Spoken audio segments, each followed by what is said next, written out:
Hey there, Nocturnes! Welcome back to English Me dito sa Nocturnal Sage, a guide for those left in the dark.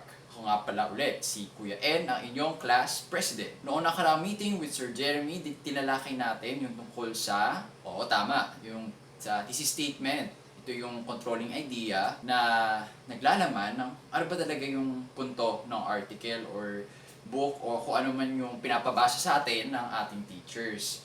Sa nung pinaka-recent, nagkaroon tayo ng exercise kung paano natin makikita ang thesis statement na pagkumpara natin sa bawat pares kung alin yung mas epektibo at natutunan natin kung ano yung pinaka-epektibong thesis statement. Yon yung pinaka-specific. Kung specific ka sa iyong thesis statement, sa iyong punto, mas maging effective ka. Kasi kaya nga may thesis statement, isang controlling idea lang, isa lang, hindi pwedeng dalawa o higit pa. Dahil, pwede naman silang ilagay sa katawan or body ng ating sinusulat. So, kapag nahihirapan ka itindihin ang, let's say, isang 5-paragraph essay, hanapin mo lang yung thesis statement para malaman kung tungkol saan ba talaga yun. Tapos yung mga detalye, pwede mo naman siyang balikan kapag nabigyan ka ng pagkakataon, basahin ulit yung text. Pero kapag, yun nga, magsa-summarize ka, alamin mo lang yung thesis statement, okay ka na. So yun yung ginawa natin last meeting. Ngayon naman, sa klase natin with Sir Jeremy ngayong gabi, tatalakayin natin yung tungkol sa isang bagay na kapag wala ka nito, matatalo ka. Naranasan mo nang maakusahan dahil sa plagiarism? Di ba nakakainis yun? Akala mo sumunod ka na sa instruction, pero mali pala. Kasi yung mismong salita ng iyong pinagkuhaan ng impormasyon, ginamit mo. Ang problema, alam mo mali. Pero hindi mo alam kung paano ibahin yung pananalita ng kinuhaan mo ng impormasyon. Nakaka-relate ba? Okay, kung gano'n, tama-tama na ito yung pinanonood mo episode ngayon. Kasi tuturuan tayo ngayon ni Sir Jeremy kung ano ang P. Noon dati, T, thesis statement, ngayon, P na tayo, ang paraphrasing. So samahan nyo na ako sa klase natin ngayon with Sir Jeremy at aralin natin kung ano ba talaga ang paraphrasing at paano maiwasan ang mga kaso ng plagiarism. Huwag na tayong magtagal. Samahan nyo na ako sa ating klase. Oh English me, oh English me, gusto kong matuto ng Ingles pero hindi alam kung paano. Welcome back, class. For tonight, we shall focus on another skill that you need to master if you want to survive your academic lives. Right now, we'll focus on paraphrasing. Now, the question is, how can I paraphrase text effectively? You may now know what paraphrasing is, but you may lack the skills to apply it effectively. And that is what we're going to work on in this lesson set. First, we have to define what good paraphrasing is. And then in the next session, we're going to practice writing and identifying good paraphrases. To start, as a review, paraphrasing is merely writing a new version of the original material. It is restating all ideas contained in the original material such that the original and the paraphrased materials are substantially similar but structurally different, meaning to say, different words are used, but they point to the same idea as that of the original wording. To help us understand further the difference between a summary and the paraphrase, we're going to explore each dimension of comparison and contrast. With regard to the length, a summary is shorter since it only focuses on the main idea, while paraphrase, it is almost the same in length, but it can be longer or shorter as long as all ideas that are to be paraphrased are captured by the paraphrase. Idea. In summaries, they have to be similar to the original material. However, only the main ideas are included. If you know the thesis statement, then the thesis statement and the topic sentences would do as the composition of a summary, while the paraphrase has to be similar also to the main material, but it should contain both the main and subordinate ideas. So if it's a 5-paragraph essay, it's not just the thesis statement and topic sentences, but it has to include everything. However, realistically, when you paraphrase, you only paraphrase at the most one paragraph per source, so you need not worry about that. But if it's one paragraph and it's composed of 5 sentences, you have to include in your paraphrase all the ideas, main and subordinate, that are found in that one paragraph original, so we don't get in trouble. And if you paraphrase poorly, by the way, you can get sued. We'll talk about that further in the next session. Okay, both the summary and the paraphrase have to have different wordings.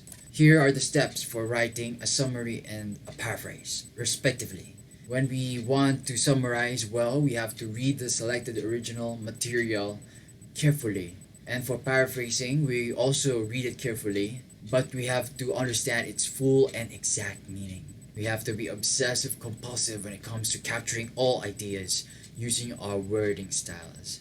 And then second, for summaries, we read again. For paraphrasing, we are still stuck in reading in order to understand its full meaning and exact meaning.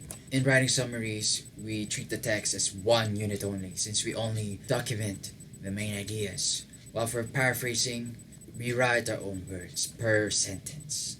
For each sentence, we point to the same ideas using our own words. And for summaries, we do not use too many words since it has to be shorter than the original. For paraphrasing, we have to restate the ideas of the original entirely. So whether or not it's going to be longer than the original, we have to capture every idea. For writing summaries, we follow the order of presentation. So if this idea comes first, next, last, same order of ideas, though different wordings. As for paraphrasing, we apply the same practice, but we avoid adding our personal views or reactions to the ideas in the original section. Same as summary, by the way. Only that for summaries, there's less temptation to add viewpoints since we are expected to make it shorter than the original. But for paraphrasing, there is a temptation for that. And when we write summaries, after finishing, we compare it with the original to make sure that there's nothing that can be accused of, like plagiarism. You know what I mean. And for paraphrasing, we also compare the paraphrase with the original selection. Check if we used original words in pointing to the same ideas. Yes, you may have used your own words, but they have expressed distortions or false representations of the target ideas. Then that's also as dangerous. So you really have to read to understand before you can paraphrase or summarize. And once you've rechecked, you may add anything to your summary. And if you see any need to add or subtract in your paraphrase, you may apply the same checking ritual. And then lastly, though you're already in senior high school, I presume, it's expected that you have mastered the simple or most basic grammar rules already. But if not, it wouldn't help to take a refresher course somewhere else. In the next session, we're going to test our paraphrasing skills. So continue surviving in the dark. Oh English me, oh English me, gusto kong matuto ng Ingles pero hindi alam kung paano. Sino ang magtuturo? Gusto kong matuto na talaga. Oh English me.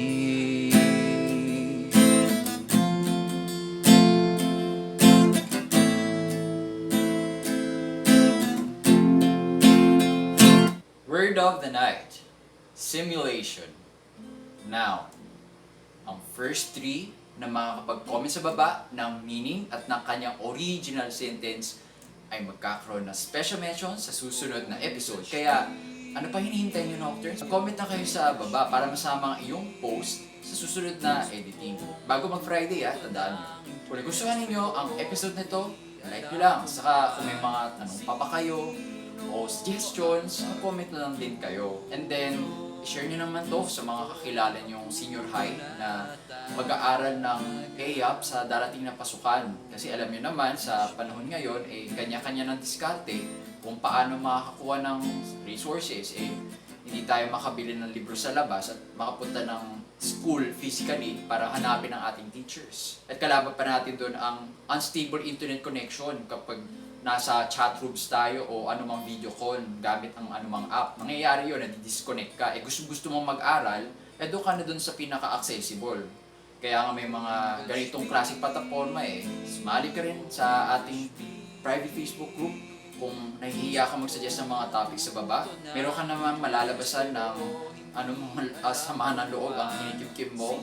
Kung may gusto kang pag-usapang ideya na hindi mo magawa sa loob ng tahanan mo o sa mga malalapit na kaibigan mo kasi kakaiba ka mag-isip, dito sa Nocturnal Sage, mahanap mo ang ganong klaseng environment kung saan meron ka makakausap tungkol sa mga bagay na interesado ka. Yung mga bagay na konti lamang yung interesado pero isa ka doon sa mga kakaunti lang. Saka higit sa lahat pala, mag-subscribe din kayo at saka itap nyo yung notification bell para hindi kayo mahuli sa mga susunod na updates at bagong release every Tuesday at 8pm. Ang Nocturnal Sage ay nakatuon sa 4 na larangan.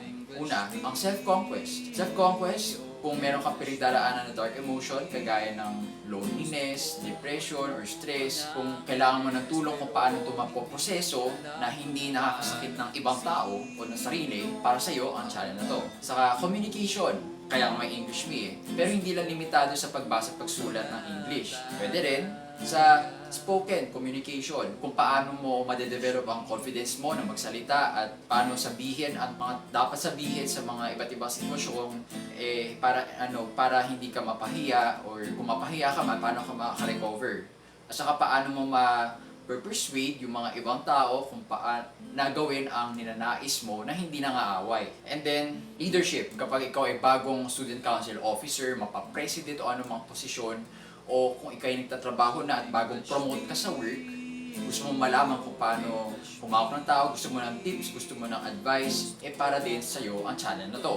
Kasi forte rin ni Sir Jeremy ang leadership and management. Ang huli, expansion. Kung naghahanap ka ng paraan kung paano lumago sa iyong karera, sa buhay, at gusto mo higitan ang anumang trabaho ang binigay sa'yo, kasi hindi naman lahat ng trabaho ay ginusto natin, kinuha lamang natin sila para mabuhay. Paano kung gusto mo ng isang gawain, bayaran ka man o hindi, gagawin mo kasi naniniwala ka doon ka lalago.